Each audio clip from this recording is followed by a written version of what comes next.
As governments and businesses consider how best to stimulate economic growth and accelerate job creation, they will make some of the most consequential decisions they've ever made. Decisions that will have a significant impact or effect on our ability to meet the goals of the Paris Agreement, as well as achieve the Sustainable Development Goals.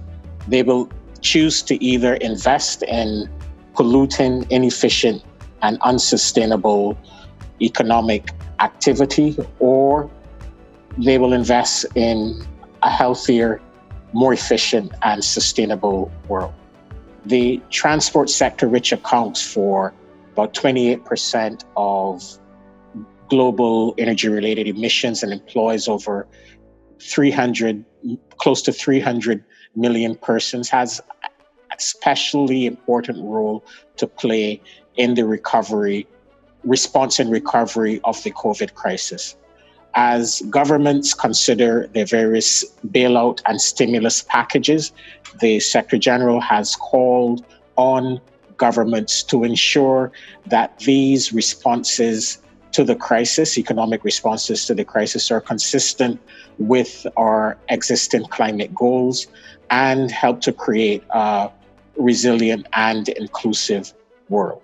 So we're hoping that as countries and businesses recover from the COVID crisis, they will accelerate the phase out of the internal combustion engine.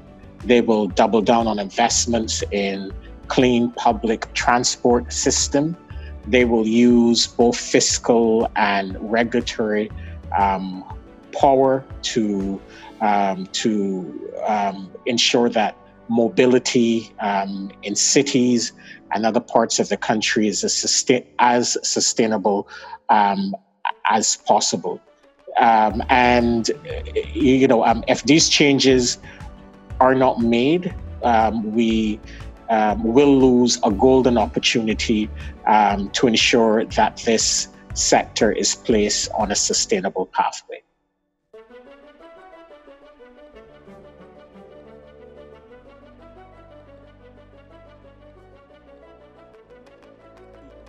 This initiative, which was launched at the Climate Summit, has a critical role to play in mobilizing real economy actors and governments around issues related to the sustainable mobility ecosystem.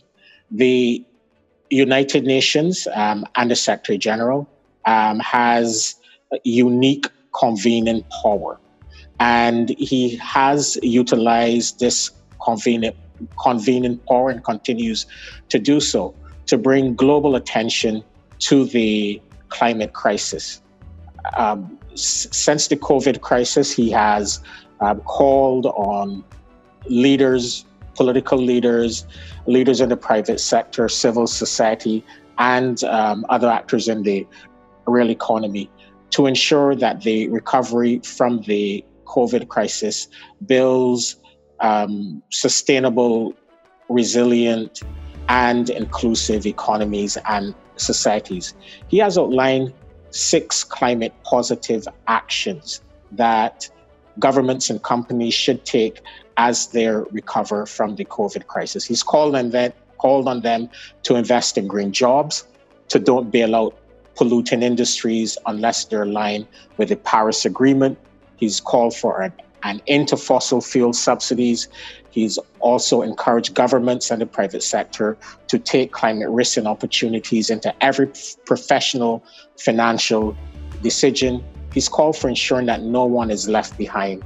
And 6, he's called for strengthened multilateralism and international cooperation, where governments not only work together, but work hand in glove with the private sector, civil society, and other real economy actors.